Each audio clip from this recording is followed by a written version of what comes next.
हमने last class में क्या पढ़ा था, यूनिट एंड डायमेंशंस और वेक्टर वाला टॉपिक ना। तो अब हम अपने सेकंड टॉपिक में बात करेंगे मोशन की। मोस्टली मतलब हर टाइप की मोशन, मतलब बहुत बड़ा है एक चैप्टर। वैसे तो तीनों मोशन स्टडी करते हैं हम जब भी स्टडी करते हैं इस चैप्टर में। मोशन इन वन डायमेंशन हो गया, मोशन इन टू डायमेंशन हो गया और मोशन इन थ्री डायमेंशन हो गया। तो सारी टाइप की मोशंस डिस्कस करते हैं। तो मोशन डिस्कस करने से पहले मैं आपके साथ डिस्कस करना चाहूँगी कि किसी चीज़ की कोई मतलब अपनी जैसे कोई पोजीशन, या मतलब मैं बोलूँ कि मेरा एक पोजीशन खुद का फ्रेम ऑफ रेफरेंस, ये क्या चीज़ है। मतलब भाई कोई चीज़ की पोजीशन क्या है, ठीक है। और अदरवाइज कोई चीज़ रेस्ट में है या कोई मोशन में है। मतलब मोशन की बात करने से पहले मैं ये बात करूँगी कि रेस्ट किस चीज़ को बोलेंगे हम, ठीक है, और मोशन किस चीज़ को बोलेंगे। तो रेस्ट, अगर मैं रेस्ट की बात करूँ तो मतलब कि मेरी पोजीशन, या देखो जैसे मैं यहाँ पे खड़ी हूँ, मेरी मूवमेंट में कोई चेंज नहीं हो रहा है, ठीक है। तो मैं यहाँ पे क्या हूँ, रेस्ट में हूँ। अब पता क्या चीज़ है कि मैं यहाँ पे रेस्ट में हूँ और मैं आप किस फ्रेम ऑफ रेफरेंस के रेस्पेक्ट में आप मेरी पोजीशन को देख रहे हो, ठीक है।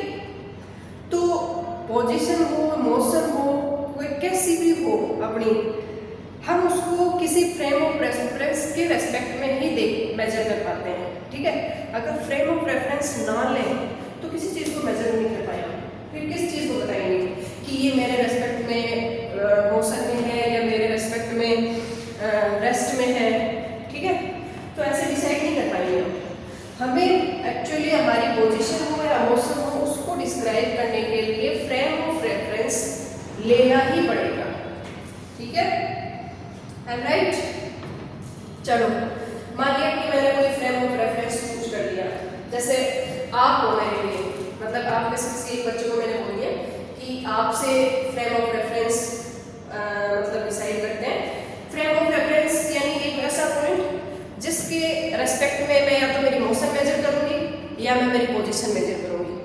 अगर मैं रेस्ट में हूँ तो रेस्ट को मेजर कर लूँगी, और अगर मैं मोशन में हूँ तो मैं मोशन को मेजर कर लूँगी, ठीक है। तो आप सबसे पहले हेडिंग डालेंगे रेस्ट एंड मोशन, ठीक है।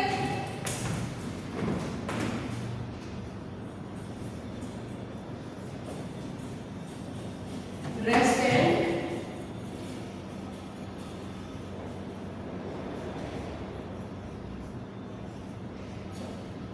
Motion, okay. तो आप सबसे पहले लिखना स्टार्ट कीजिए। If the position of a body, if the position of a body change with time, if the position of a body change with time with respect to observer, if a body change if the position of a body change with time with respect to observer, कैसी हो गई ये, motion में, ठीक है। और doesn't change यानी rest में। तो सेकंड लिखिए, if the position of, if the position of the body doesn't change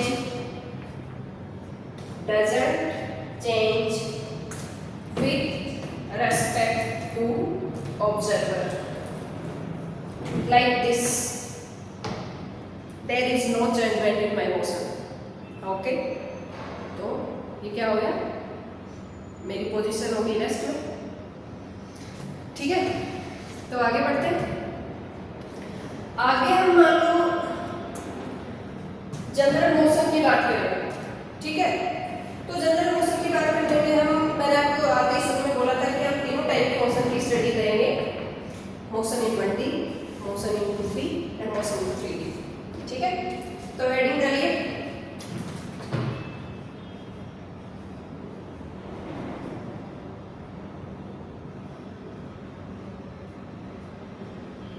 motion in 1D. ठीक है,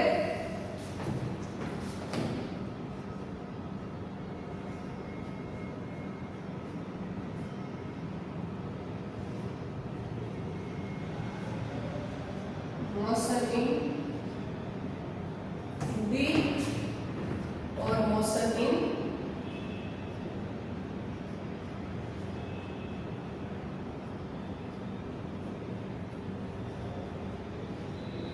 3D. ठीक है,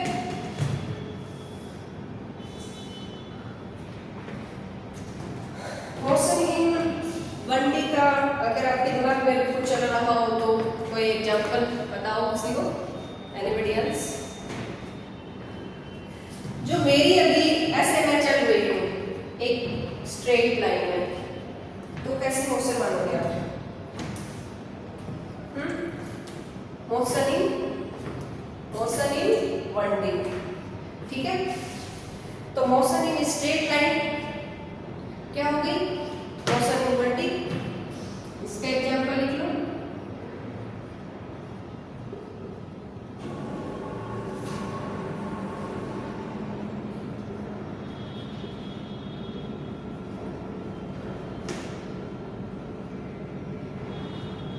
ठीक है, मोशन इन स्ट्रेट लाइन क्या हो गई? Motion in 1D. अब बात करते हैं मोशन इन 2D. तो इसका एग्जांपल क्या मानोगे आप? पहले मैं आपको लिखवा देती हूँ फिर समझा दूंगी. ठीक है, तो बेसिकली क्या होती है अपनी प्रोजेक्टाइल मोशन.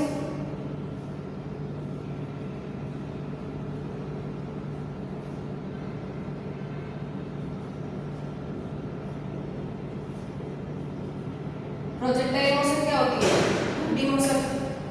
प्रोजेक्टाइल मोशन कैसी होती है? जैसे अपन जब छोटे थे या मतलब आप भी जब घर में कभी खेलते हो तो बॉल को नहीं उछालते आप, या मतलब ऐसे नहीं खेलते कि उसके पास बॉल फेंक रहे हो वो आपके पास बॉल फेंक रहा है. कैचिंग नहीं खेलते. तो ऐसे अगर मैं किसी बॉल को ऐसे फेंकूं तो वो क्या हो गई? उस बॉल की प्रोजेक्टाइल मोशन. मैंने उसको ऐसे प्रोजेक्टाइल मोशन में फेंका है उस साइड. ठीक है, तो ये क्या होगी? Projectile motion. अब जैसे किसी एक सर्किल में ऐसे घूम रही हो. ठीक है, मतलब कुछ भी अपन जब घर पे छोटा बच्चा होता है वो ऐसे एक सर्कल मोशन में घूमता रहे, कभी कभी करता है ना वैसे हरकतें. ठीक है, तो मोशन इन सर्कुलर पाथ तो हो गई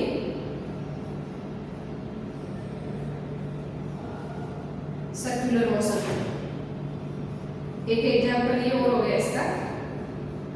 ठीक है, और थर्ड क्या होगी बताओ, किसी को पता हो तो? Motion in sky. आपने बचपन में ऐसा गेम खेला था, तोता कबूतर. ठीक है, तो ये क्या करते हैं अपने इस स्काई के अंदर? 3D मोशन ही तो करते हैं. ठीक है, बाकी आप जैसे जैसे हम मोशन को आगे बढ़ते जाएंगे आपको मतलब ये कवर होता जाएगा कि आप अंडरस्टैंड कर पाओगे इस चीज को कि कौन सी मोशन 1D है, कौन सी मोशन 2D है, कौन सी मोशन 3D है. ठीक है, लिख लिया आपने? ओके, तो आगे बात करेंगे. मतलब देखो अगर मोशन तो हो ही गई, हमने बात की है निकल मोशन इन स्ट्रेट लाइन. तो अगर मैं स्ट्रेट लाइन की मोशन की बात करूँ तो फिर मैं यहाँ से यहाँ तक इतनी दूरी तक चल के गई तो क्या कवर किया मैंने? डिस्टेंस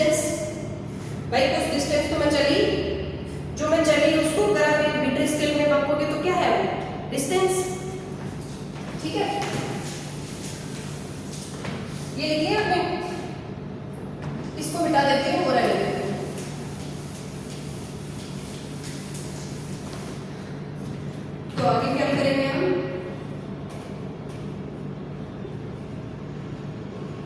डिस्टेंस एंड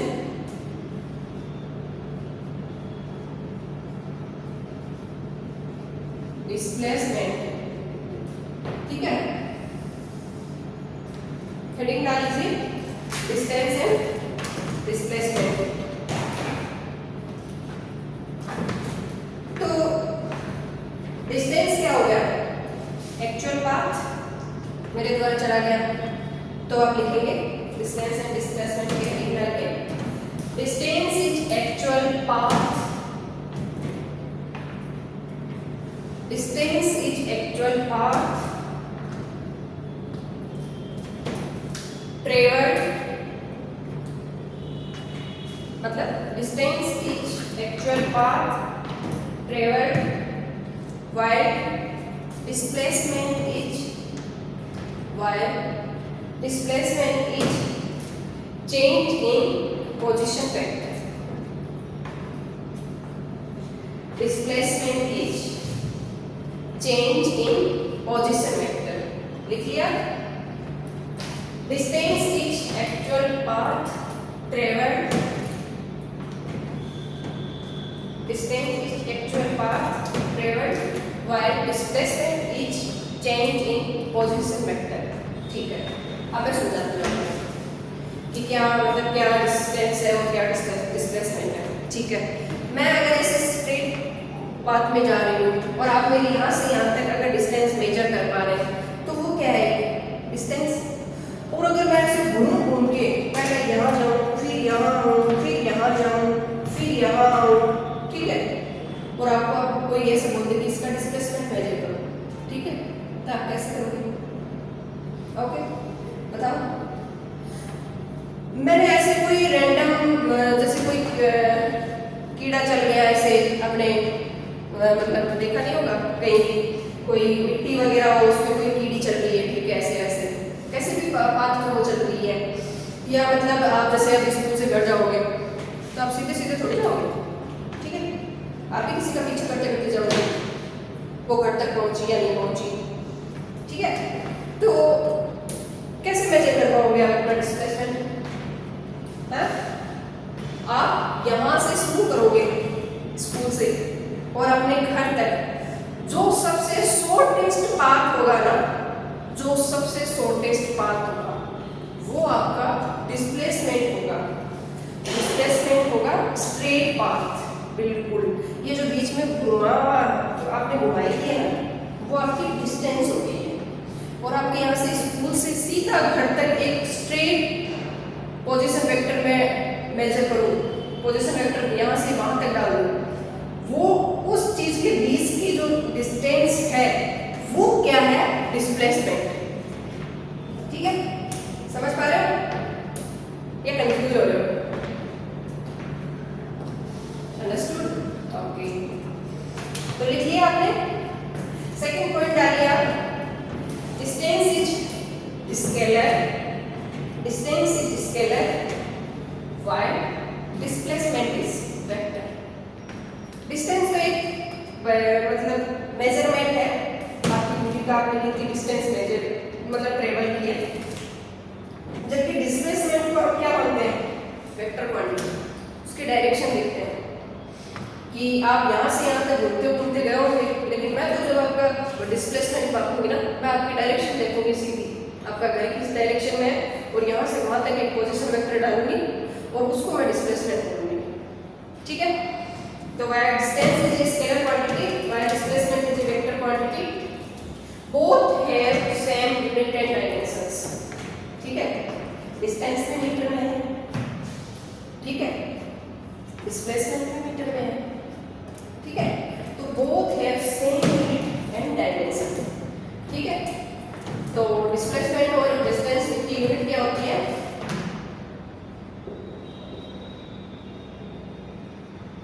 मीटर, ठीक है। तो ये क्या हो गया, mg पर मैंने आपको बताया भी था कि हम यहाँ पे सारी यूनिट्स मेजर कर लेंगे, बाद में बार बार हमें यूनिट नहीं निकालनी पड़ेगी, ठीक है। तो इसकी देखो m0 l1 t0, ठीक है।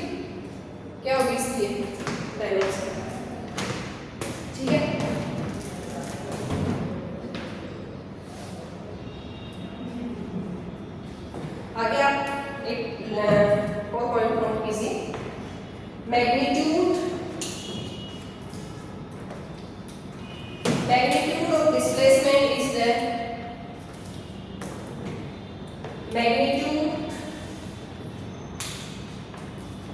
magnitude of displacement is the shortest distance. Magnitude of the displacement is the shortest distance between initial and final position. सबसे shortest distance होगी आपकी displacement, ठीक है। आपका जो डिस्प्लेसमेंट होता है ना, दिख तो रहा है ना सबको जो मैं लिख रही हूँ, कहीं ऐसा हो पीछे की रो वालों को दिख ही ना रहा हो। डिस्प्लेसमेंट सबसे शॉर्टेस्ट पाथ होता है, ठीक है। मोड़ लेना इसका, नेगेटिव मत कर देना, छोटा ही होगा हमेशा, बराबर भी हो सकता है, कोई जरूरी नहीं है हमेशा छोटा ही है, ठीक है।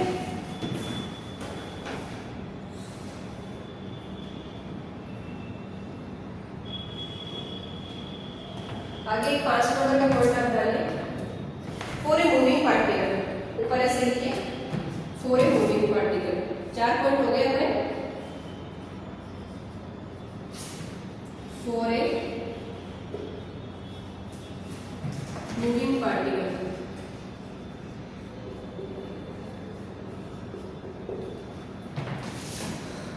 पहला सब टॉपिक लिखिए इसके अंदर, मतलब सब पॉइंट लिखिए। Distance can never be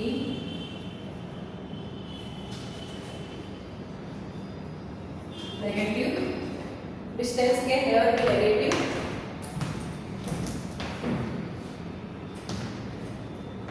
Can never be negative or 0, ठीक है, ठीक है। और एक सेकंड पॉइंट डालिए, डिस्टेंस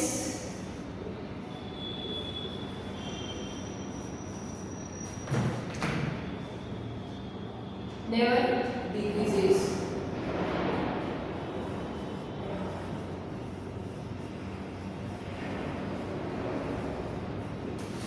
ठीक है, चलना स्टार्ट कर दिया तो डिक्रीज नहीं हो गया, आपकी डिस्टेंस इंक्रीज होती रहेगी।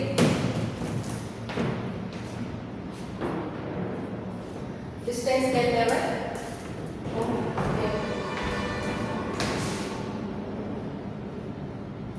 डिक्रीज विद दोनों पॉइंट मतलब मेंशन कर लीजिए आप। 5 पॉइंट हो गए अपने, ठीक है। मैं आपको थोड़ा सा एक डायग्राम बना के बता देती हूँ, ऐसे मुझे बता तो समझ आएगा ना। आपकी ये स्कूल है, ठीक है, और ये आपका घर है, ओके। आपका स्वीट सर्कल है, इस पर आपको जाने की बड़ी जल्दी रहती है ना। आपको ऐसा लगता है कब से छुट्टी होगी यहाँ से और कब से हम घर पहुंचेंगे।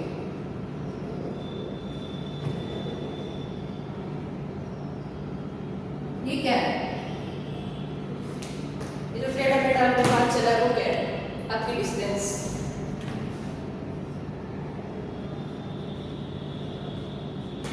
और सबसे शॉर्टेस्ट पाथ क्या है आपका, displacement.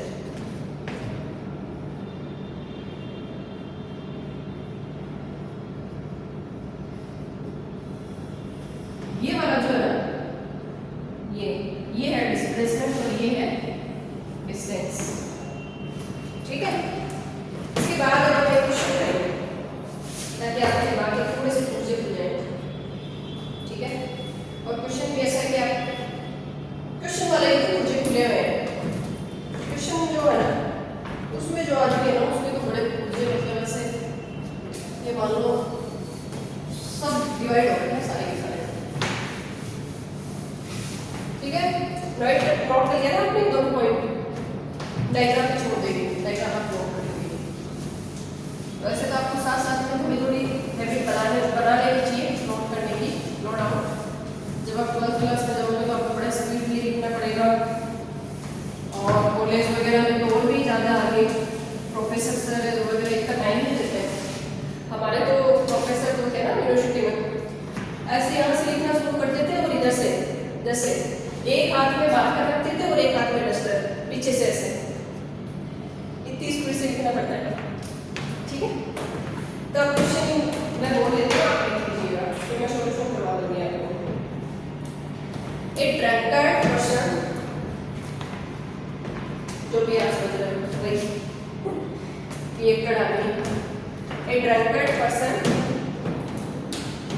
Walking in a narrow line, a drunkard person walking in a narrow lane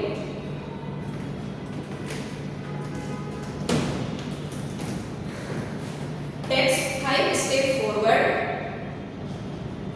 take 5 steps forward, take 5 steps forward and take 3 steps reverse, and take 3 steps reverse, backward, okay, reverse। ठीक है,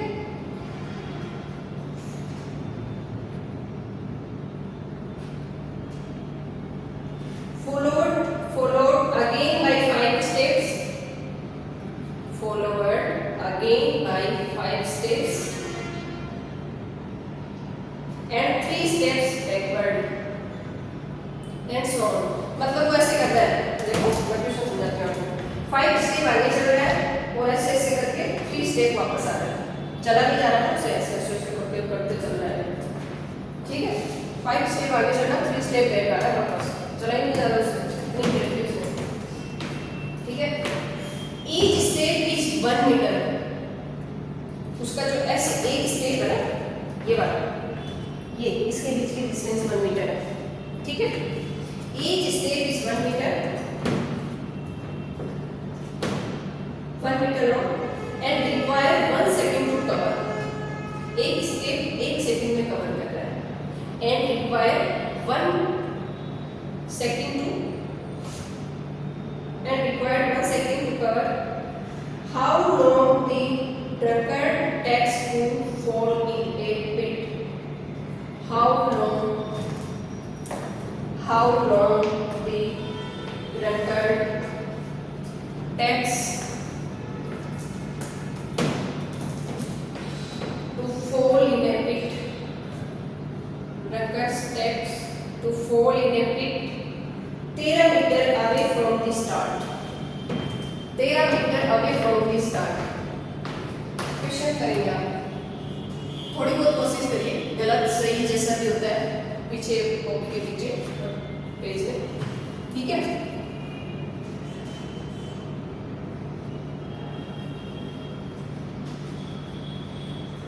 drunkard person, ऐसे तो थोड़ा heading डालना है, पता चले normal इंसान 5 स्टेप आगे और 3 स्टेप पीछे जा रहा है। 5 स्टेप्स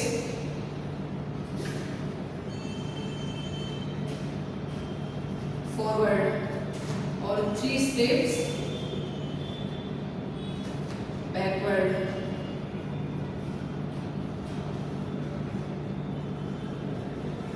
ठीक है, मान लो यहाँ से शुरू करता है चलो। ठीक है, और लास्ट में 13 मीटर है ना, 13 मीटर चल रहा है, इतना चल रहा है उसको, देखते हैं कितने मिनट में पूरा कर पाता है वो। मतलब हमें लास्ट में टाइम पूछा है, ये टोटल 13 मीटर हो गई। ठीक है, यहाँ से चलना शुरू करता है, ये 5 स्टेप चलता है और 3 स्टेप देखा जाता है। एक स्टेप 1 मीटर का है। ठीक है, यहाँ मैं मेंशन कर देती हूँ, एक स्टेप 1 ही तो मीटर का है और 1 ही सेकंड में तय करता है वो। ठीक है, तो यहाँ कितना बच गया, 2 स्टेप्स बच गए, मतलब 5 आगे चला, 3 पीछे चला, टोटल 2 स्टेप चला। टोटल 2 स्टेप चला तो टोटल 2 मीटर चला, और टोटल कितने टाइम चला,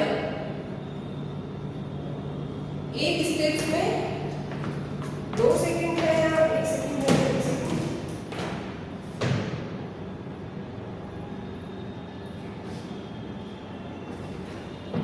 एक स्टेप, हाँ तो 2 सेकंड में चला,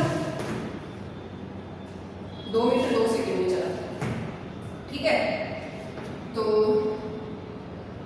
कितना हो गया ये,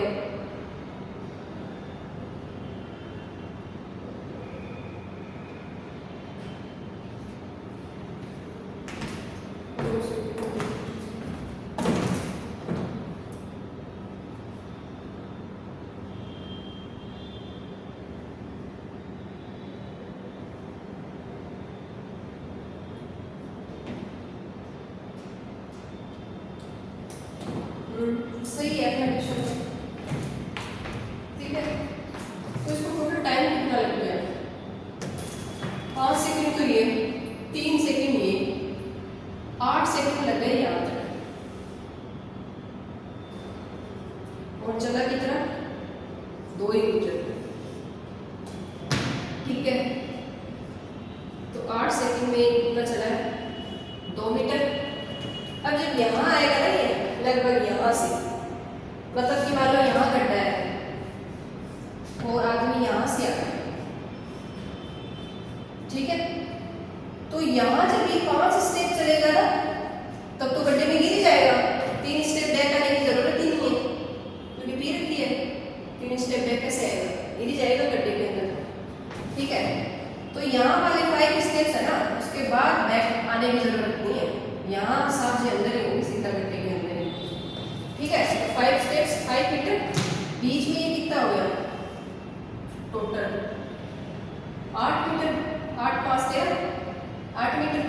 तो 8 मीटर चलने में टोटल कितने सेकंड लगे, 8 सेकंड में 2 मीटर, 16 सेकंड में 4 मीटर, ऐसे ही करके 32 सेकंड में कितना चल गया वो बंदा, 8 मीटर, ठीक है। और 8 के बाद यहाँ सीधा 5 कर दो आप, क्योंकि आगे सीधा गड्ढे में ही जाएगा। तो 8 5 कितना हो गया, इधर 13 मीटर, तो इधर 32 में कितना और जोड़ दो, +5, तो कितना हो गया, 37 सेकंड, ठीक है। समझ में आया कुछ या नहीं आया, दोबारा समझा तो नहीं मैं, ऐसे कोई दिक्कत नहीं, दोबारा पूछ सकते हो, इसको भी नहीं समझ आया कुछ, ठीक है। देखते हैं आगे, दूसरा क्वेश्चन करते हैं फिर, कितना समझ में आया। एक सेकंड क्वेश्चन और लिखिए आप, इसको मिला दूं,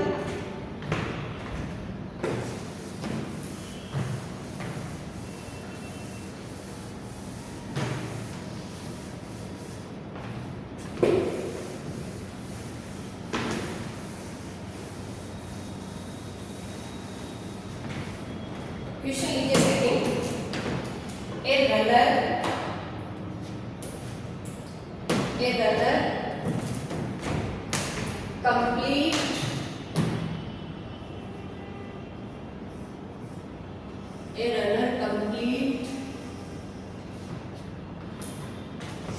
complete one round of a circular path. A runner complete one round of circular path of radius r in 40 seconds. A runner complete one round of circular path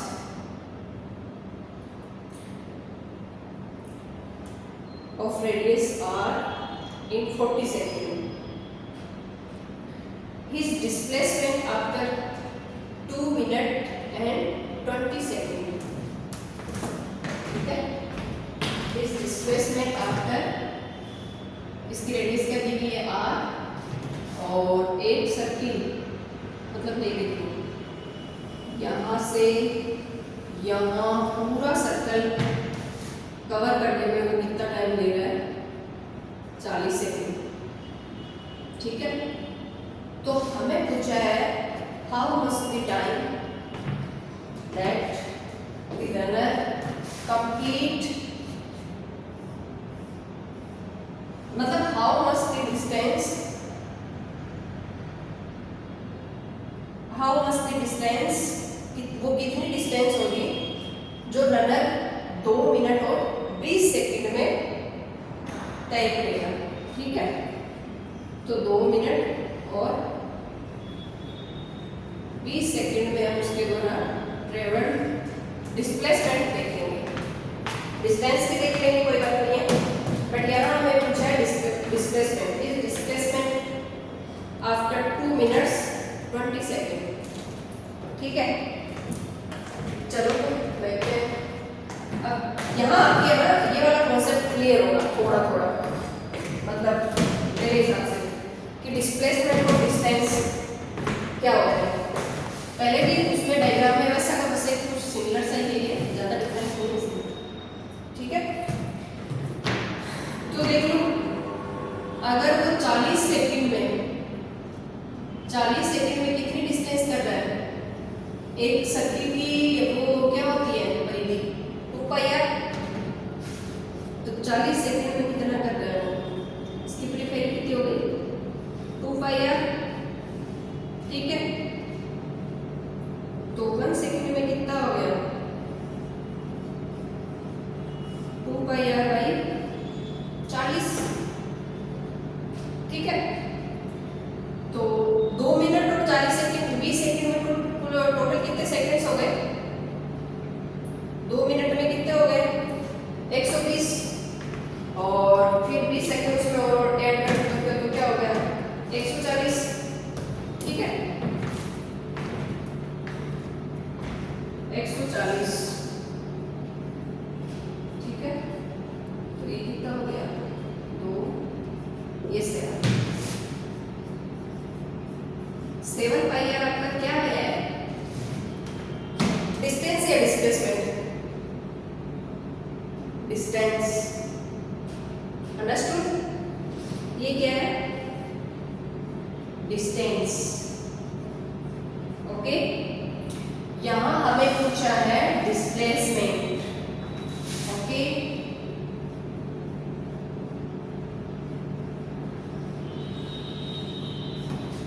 तो डिस्प्लेसमेंट क्या होगा, displacement तो देख लो 40 सेकंड में अगर ये एक पूरा कर रहा है, 40 सेकंड में एक पूरा कर रहा है तो 80 सेकंड में 2 पूरे कर लिए। ठीक है, फिर 120 सेकंड में 3 पूरे कर लिए। यहाँ तक तो डिस्प्लेसमेंट क्या हो गया 0, initial and final position same है, तो डिस्प्लेसमेंट 0। अब देखते हैं अब कितना चला है, वो 20 सेकंड और चला है, टोटल 140 सेकंड चला है ना। तो अब इनिशियल एंड फाइनल पोजीशन के बीच की डिस्टेंस कितनी है, मैंने आपको क्या बताया था, डिस्प्लेसमेंट एक पोजीशन वेक्टर होता है इनिशियल और फाइनल पोजीशन के बीच का। तो ये कितनी हो गई r, और ये भी r। ठीक है, ये r और ये r, तो टोटल कितनी हो गई r प्लस r 2r। ठीक है,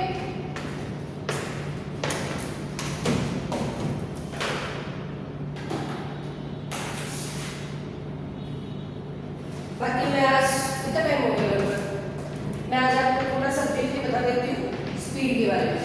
ठीक है, और बाकी हम उसमें स्पीड के क्वेश्चंस करेंगे कल।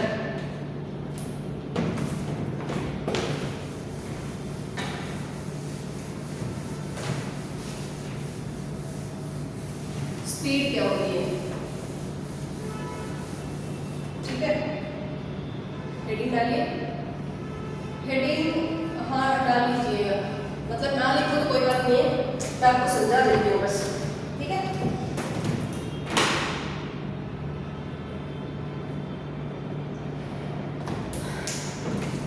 डिस्टेंस अपनी क्या हो गई, स्पीड अपनी क्या होगी, ठीक है। स्पीड और वेलोसिटी में दिन रात का डिफरेंस है। कहीं आप ऐसा सोच रहे हो कि वेलोसिटी डिस्टेंस स्पीड डिस्टेंस है, नहीं। स्पीड क्या होती है, स्पीड आपकी होती है distance covered by particle in 1 second. मतलब एक मैं माइनर से माइनर चीज लेके चल रही हूँ, मतलब कि 1 सेकेंड के अंदर कितनी डिस्टेंस कवर की है वो अपनी स्पीड होगी। मतलब मान लो मैंने यहाँ पे 1 सेकेंड के अंदर कितने स्टेप्स किए हैं, 2 मीटर के स्टेप्स हो गए, तो 2 मीटर बाई 1 सेकेंड, ये अपनी क्या होगी, स्पीड होगी, ठीक है। आगे आएगा वेलोसिटी में, मैं आपको समझाऊंगी अच्छे से, ठीक है। वेलोसिटी में डायरेक्शन का रोल आ जाता है वैसे ही, ठीक है। तो अगर मैं स्ट्रेट पाथ में चलती जा रही हूँ और मैं एक डिस्टेंस मेजर करती जा रही हूँ पर टाइम, तो वो स्पीड होगी। मैं कहीं कोई टर्न ले लेती हूँ, कहीं कोई वापस बैक आ जाती हूँ, ठीक है, मेरी कोई डायरेक्शन में चेंजमेंट हो जाता है, तो वहां से भी कॉन्सेप्ट स्टार्ट हो जाता है वेलोसिटी का, ठीक है। सीधे पाथ पे मैं मोशन ट्रेवल कर रही हूँ, कोई डायरेक्शन में चेंजमेंट नहीं हो रहा है, तो वो मेरी क्या है, स्पीड। स्पीड एक स्केलर क्वांटिटी होती है, और स्पीड की अगर आपको देखो तो यूनिट क्या होती है, मैंने कल बताया था आपको, स्पीड की मीटर बटा second, distance covered by in A time, तो मीटर बटा सेकंड हो गई। अब हम बात करते हैं टाइप्स ऑफ स्पीड की। टाइप्स ऑफ स्पीड में अगर मैं बात करूँ तो मतलब ऐसे देखो तो एवरेज स्पीड, ठीक है। फर्स्ट मैं थोड़ा थोड़ा लिख देती हूँ आपको, ठीक है। एवरेज स्पीड,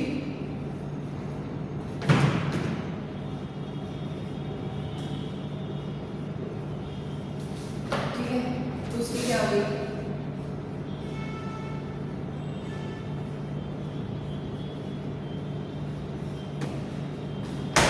इंस्टेंटेनियस स्पीड, ठीक है।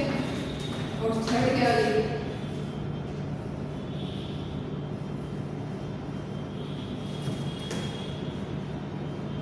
यूनिफॉर्म स्पीड, और फोर्थ क्या होगी,